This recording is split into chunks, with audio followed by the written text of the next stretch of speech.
पे वाज़ेह पैगाम जाता है और ये बहुत बड़ा इन्होंने इक़दाम उठाया है। ये जो अदालती तारीख में एक पहली नज़ीर है कि जो ही चीफ जस्टिस ने हलफ उठाया है तो पहला बेंच जो उन्होंने बनाया है फुल कोर्ट बना दी है कि हलफ उठाने के बाद जब आए हैं सुप्रीम कोर्ट में तो पहला काम ये किया है कि सवाल तो यही है ना कि क्या पार्लियामेंट रेगुलेट कर सकती है? पिछले पता नहीं कितने सालों से सुप्रीम कोर्ट का कोई फुल इजलास नहीं हो रहा था एडमिनिस्ट्रेटिव साइड पे। कितनी दफ़ा कहा है कि फिर उन जजों ने कहा है कि अगर हमने खुद भी नहीं काम करना तो कोई दूसरी अगर पार्लियामेंट के पास पावर है वो काम करती है तो उसको तो काम करने देना।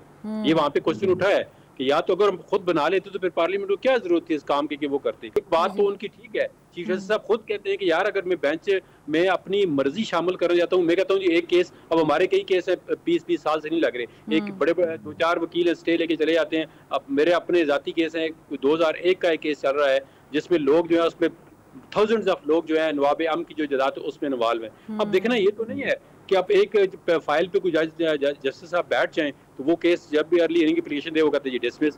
तो इस तरह एब्सोल्यूट पावर से लोगों के राइट इफेक्ट होते हैं। अब कोर्ट के देखे ना कोई रेगुलेशन को या उसको रूल्स को अगर डेलीगेट करता है पब्लिक इंटरेस्ट तो उस पर कोई कदम तो नहीं लगानी चाहिए पार्लियामेंट में। सुन ले बात, वो सर राजा आमिर साहब ने कहा है ना अगर इन्होंने डिसीजन दिया तो वो अपना इम्प्लीमेंट करा लेंगे। उनकी बात बिल्कुल ठीक है, उन्होंने डिसीजन दिया तो वो इम्प्लीमेंट करा लेंगे। तो मैंने तो पहले कह दिया है आपके इसी अभी बात करते करते कि इस लॉ के अंदर सुकून मौजूद है और लॉ जो है वो जल्दी में पास कराया गया और इस पर डिबेट होनी चाहिए थी और बड़े लीगल माइंड और अच्छे पार्लियामेंटेरियन के दरमियान ये डिबेट होनी चाहिए थी। जहांगीर जदून साहब मुझे बताएं कि आज काजी फाइज ईसा साहब ने हल्फ के बाद अपना पहला जो प्रोसीडिंग है उसको लेकर चले और फुल कोर्ट तश्कील दिया, जो कि एक अरसे से पाकिस्तान में बहुत सारी डिमांड्स आ रही थी बहुत सारे केसेस पे, लेकिन हो नहीं रहा था। मुझे बताएं कि इसमें उन्होंने जो ये फुल कोर्ट बनाया, पसंदीदा नापसंदीदा को तर्क करके तमाम जजेस को बिठाना साथ, इससे एक वाज़ेह पैगाम जाता है? बिस्मिल्लाहिर्रहमानिर्रहीम, बहुत शुक्रिया। बिल्कुल देखें इस पे वाज़ेह पैगाम जाता है और ये बहुत बड़ा इन्होंने इक़दाम उठाया है। ये जो अदालती तारीख में एक पहली नज़ीर है कि जो ही चीफ जस्टिस ने हलफ उठाया है तो पहला बेंच जो उन्होंने बनाया है फुल कोर्ट बना दी है कि हलफ उठाने के बाद जब आए हैं सुप्रीम कोर्ट में तो पहला काम ये किया है। अब आप देखें पिछले कई सालों से 2-4 सालों से फुल कोर्ट नहीं बन रही थी। तो पिछले 2-3 महीनों से bar council, bar association, political parties cross the board लोग कह रहे थे जी फुल कोर्ट बनाए, इलेक्शन के लिए बनाए, लेकिन किसी के मतलब इन्होंने बारहा चीफ जस्टिस ने एप्लीकेशन सारी डिसमिस कर दी, ज़बानी तौर पे कोर्ट के अंदर कह दीजिए कि हम नहीं बना सकते फुल कोर्ट। और आज इन्होंने फुल कोर्ट जो है कल हलफ उठाया, आज फुल कोर्ट बना दी है और सारा बिल्कुल सारे जजों को मौका दिया है सवालात का और बड़े दिल खोल के उन्होंने दिमाग खोल के सवाल किए हैं। हर जितने भी वकला ने आर्गूमेंट किए उन पे तो इसमें मेरे ख्याल में बड़ा एक अच्छा मैसेज गया है कि फुल कोर्ट अगर चीफ जस्टिस बनाना चाहें तो वो बन सकती है, उसमें कोई मसला नहीं होता और मसला होना भी नहीं चाहिए। कोई इतना पब्लिक इम्पोर्टेंस का इशू हो या कोई कॉन्स्टिट्यूशनल इशू आता है तो फुल कोर्ट बनना चाहिए। लेकिन उसमें एक मसला ये होता है कि ये ज़्यादा मतलब नहीं बन सकती क्योंकि बाकी जो केस हैं सुप्रीम कोर्ट के अंदर आपको पता है 56,000 केस पेंडेंसी है, वो सफ़र करते हैं। तो ऑब्वियसली अगर ये तो बहुत अरसे बाद बनी है तो अगर महीने में या 2 महीने में एक दफ़ा बन जाती है किसी बहुत इंपॉर्टेंट इशू में और फुल कोर्ट जब भी बने तो उसका टाइम जो है लाइन होनी चाहिए कि वो 1 दिन या 1 दिन से ज़्यादा ना हो, क्योंकि फिर मसले मसाइल बहुत बढ़ते हैं, बाकी जो पेंडेंसी है वो बहुत सफ़र करती है। तो ये बहुत खुशाइंद बात है, एक लाइव कवरेज और एक फुल कोर्ट। ठीक है। मैं जहांगीर जदून साहब आपसे इसी पर थोड़ी सी और क्लैरिफिकेशन चाहूंगी। डू यू अग्री विद राजा आमिर अब्बास साहब और ये भी कि सवाल तो यही है ना कि क्या पार्लियामेंट रेगुलेट कर सकती है? नहीं, देखो पार्लियामेंट जो है कोई भी अदालत जो है चाहे वो कॉन्स्टिट्यूशनल अदालत हो चाहे वो लॉ के तहत बनी हो तो वो सब्जेक्ट टू द कॉन्स्टिट्यूशन, उसको जो जुरिस्डिक्शन मिलती है वो आइन और कानून से ही मिलती है। अपने आप तो अदालत के पास कोई जुरिस्डिक्शन नहीं होती। ठीक है। तो अदालत को जुरिस्डिक्शन दे सकती है और अदालत, लेकिन ये कि आप इस पे आप बात कर सकते हैं कि ये कानून के अंदर कोई सुगम रह गया है, कोई अपील के अंदर या आप इसके अंदर कोई अगर अपील करनी है तो इसमें कॉन्स्टिट्यूशनल अमेंडमेंट करनी चाहिए थी या सिंपल लॉ के जरिए या बेंच की कंपोजिशन है वो सुप्रीम कोर्ट रूल्स। उन्होंने आज ही बहस की है कि हम तो पिछले पता नहीं कितने सालों से सुप्रीम कोर्ट का कोई फुल इजलास नहीं हो रहा था एडमिनिस्ट्रेटिव साइड पे। कितनी दफ़ा कहा है कि फिर उन जजों ने कहा है कि अगर हमने खुद भी नहीं काम करना तो कोई दूसरी अगर पार्लियामेंट के पास पावर है वो काम करती है तो उसको तो काम करने देना।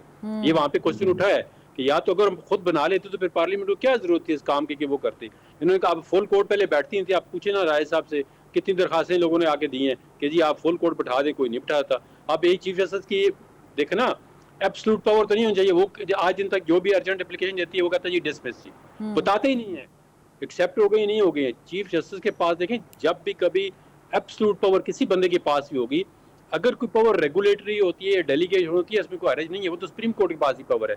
अब ये इसमें लगा बहस है कि वो डेलीगेट किस तरह होनी चाहिए, रेगुलेट किस तरह होनी चाहिए, रूल्स के जरिए होनी चाहिए, लॉ के जरिए होनी चाहिए, तो इस पे मजीद बहस हो सकती है और बहस हो भी रही है। ठीक है, लेकिन एक बात तो उनकी ठीक है, चीफ जस्टिस साहब खुद कहते हैं कि यार अगर मैं बेंच में अपनी मर्जी शामिल कर जाता हूँ, मैं कहता हूँ जी एक केस, अब हमारे कई केस है 20-20 साल से नहीं लग रहे, एक बड़े 2-4 वकील स्टे लेके चले जाते हैं। अब मेरे अपने जाती केस हैं, 2001 का एक केस चल रहा है जिसमें लोग जो है उसमें थाउजेंड्स ऑफ लोग जो है नवाब आम की जो जदात है उसमें इन्वॉल्व है। अब देखना ये तो नहीं है कि आप एक फाइल पे कोई जस्टिस साहब बैठ जाएं तो वो केस जब भी अर्ली हियरिंग एप्लीकेशन दे वो कहते हैं जी डिसमिस।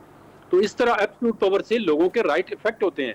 अब कोर्ट के देखें ना, कोई रेगुलेशन को या उसको रूल्स को अगर डेलीगेट करता है पब्लिक इंटरेस्ट तो उस पर कोई कदम तो नहीं लगानी चाहिए पार्लियामेंट में। ठीक है, मैं इस पे एक छोटा सा सवाल और कर लेती हूँ आपसे जद्दुन साहब, वो ये है कि अगर ज़ाहिर है कि अभी इसका समाअत दोबारा होगी 3 अक्टूबर को, लेकिन अगर फुल कोर्ट जो भी फैसला देगी वो पता तो चल ही जाएगा हमें, लेकिन अगर पार्लियामेंट की इस कानून साजी को दुरुस्त करार दे दिया जाता है, तो जैसे कि राजा आमिर अब्बास साहब ने कहा कि नवाज शरीफ साहब का भी केस है, इस तरह से बहुत सारे केसेस हैं, तो क्या उन केसेस पर फिर दोबारा से ये अपील का हक मिल जाएगा? और आप समझते हैं कि अगर ये हो जाता है, इफ ये ज़्यादा कंडीशन साथ अप्लाई की जा रही है, तो फिर वो बहुत सारे केसेस जो हैं उन पे अपील का राइट मिल जाएगा और हो सकता है कि वो उनके सारे फैसले इन्वर्स भी हो जाए? ये देखें ना, ये इसमें यही डिबेट होती है, यही मतलब है, हो सकता है इस कानून के अंदर कुछ हुक्म रह गए हो कि आपने अगर राइट ऑफ अपील रेट्रोस्पेक्टिव दिया है तो उसमें आपने कोई डेट नहीं मेंशन की है। जो सही चीज़ें होती हैं उन्हें एक्सेप्ट करनी चाहिए, यानी एफिलेशन। अब इसमें रेट्रोस्पेक्टिव दिया हुआ है लेकिन ये नहीं दिया हुआ कि ये 1980 से होगा, 1973 से होगा, 1990 से होगा। टाइम फ्रेम नहीं दिया हुआ कि कितने साल पीछे से एग्जैक्टली। तो इस पे फिर जजों ने कहा है यार इसमें तो हमारा काम और बहुत बढ़ जाएगा, अगर ये 1973 वाला एक बंदा आ जाता है 1843 वाला तो उसका हम क्या करेंगे। तो इसमें इस कानून पे बहस हो सकती है, हो सकता है जल्दी में बना हुआ, मेरा भी इस पे अपना थोड़ा सा रिजर्वेशन है कि कानून को अगर मुकम्मल तौर पर बहस होती है, इसको एक फुली मतलब लीगल माइंड्स या जो पार्लियामेंटेरियन के माइंड्स इस पे डिबेट ज्यादा होती है तो इससे बेहतर कानून बन सकता था। गुंजाइश तो हर वक्त होती है। अब ये कहना नहीं कि पार्लियामेंट के पास इख्तियार नहीं कानून बनाने का, ये बात मेरे ख्याल में मेरे हिसाब से ना कानून में ना आइन में ठीक है। पार्लियामेंट लॉ बना सकती है। अब उन्होंने खुद ही कहा है कि अगर चीफ जस्टिस की पावर, वो इन्हें पावर कर्टेल नहीं कर रहे, उन्होंने कहा जी उनकी पावर हम जो है वो एक डेलीगेट करके, चीफ जस्टिस साहब खुद एक कहता है चीफ, आज उन्होंने कहा है अगर मेरी पावर डेलीगेट कर रहे हैं मुझे इतराज नहीं है तो आम बंदे को क्या इतराज है। अब फिर ये क्या, अभी इन्होंने कहा जी चीफ जस्टिस की बात नहीं है, तो उन्होंने कहा जी फिर अगर चीफ जस्टिस एक बेंच नहीं बनाता या एक केस पे बैठ जाता, कहता है जी मेरी मर्जी मैं नहीं लगाता, उसका फिर हाल बता दें, क्या करेंगे फिर आप? सही है। मैं कि मुझे बताएं कि मिलिट्री कोर्ट्स में सिविलियन वाला मामला भी है अदालत में, तो क्या ये इसको भी हल करने में और ये जो इलेक्शन वाला मामला है इसको भी हल करने में काजी फायज ईसा साहब की अदालत जो है वो ये कर लेगी इस प्रेशर को, क्योंकि प्रेशर तो अलबत्ता है कोर्ट पे? अब नहीं देखें, बिल्कुल ये दो जो आपने मामले गिनवाए हैं, एक इलेक्शन वाला एक मिलिट्री कोर्ट वाला, ये बड़े फंडामेंटल और बड़े पब्लिक इंटरेस्ट और इम्पोर्टेंट इश्यूज हैं। और इनमें जिस तरह पहले ये 16 जजेस वाला जवाब देते अगर 15 जजेस फैसला करते हैं तो अपील के लिए तो वो जजेस नहीं चाहिए, तो वो जजेस कहाँ से आएंगे? सुन ले बात, ठीक है। वो सर राजा आमिर साहब ने कहा है ना, अगर इन्होंने डिसीजन दिया तो वो अपना इम्प्लीमेंट करा लेंगे, वो इनकी बात बिल्कुल ठीक है, उन्होंने डिसीजन दिया तो वो इम्प्लीमेंट करा लेंगे।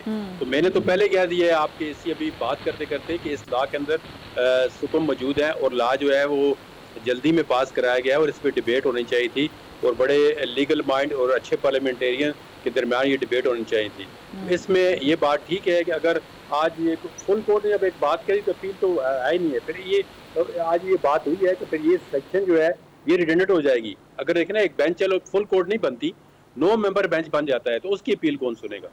राय साहब तो फुल कोर्ट की बात कर रहे हैं, मैं 9 मेंबर बेंच की बात कर रहा हूँ। तो 9 मेंबर बेंच एक फैसला करेगा तो उसकी फिर अपील जो है वो कौन सुनेगा? इसके अंदर कानून के अंदर ये भी एक हुक्म मौजूद है कि जो राइट ऑफ अपील दिया गया है उसके अंदर प्रॉपर उन्होंने ये चीजें कंसिडर नहीं की हैं कि अगर आप 184(3) के अंदर, पहले आपने इसके अंदर ही भी लिख दिया है कि 184(3) कम से कम जो है 5 से ऊपर का बेंच बने, और 5 से ऊपर का बेंच बनता है 9 का बनता है, तो 9 के बेंच की अपील पे कहाँ होगी? इसके अंदर बिल्कुल ये कानून का, इस लॉ के अंदर ये जो है वो एक लेकुना मौजूद है।